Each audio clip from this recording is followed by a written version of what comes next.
ભારતીય ક્રિકેટ ટીમના ઓલરાઉન્ડર રવિન્દ્ર જાડેજા હવે રાજકારણમાં ડેબ્યુ કરવા તૈયાર છે. ભારતીય ક્રિકેટ ટીમના ઓલરાઉન્ડર રવિન્દ્ર જાડેજાએ હવે રાજકારણમાં ડેબ્યુ કરવા માટે તૈયાર છે. તેઓ ભારતીય જનતા પાર્ટીના સભ્ય બની ગયા છે.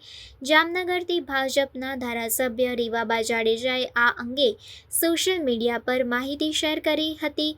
તેમણે એક્સ પર પોસ્ટ કરીને લખ્યું કે રવિન્દ્ર જાડેજાએ ભાજપનું સભ્યપદ ગ્રહણ કર્યું છે. નોંધનીય છે કે રવિન્દ્ર જાડેજાએ તાજેતરમાં ટી20 વર્લ્ડ કપ 2024 બાદ ઇન્ટરનેશનલ ટી20 ક્રિકેટમાંથી નિવૃત્તિ લઈ લીધી છે. ભારતીય ક્રિકેટર રવિન્દ્ર જાડેજા પત્ની રીવાબા સાથે અનેક વખત ચૂંટણી પ્રચારમાં જોડાયા છે.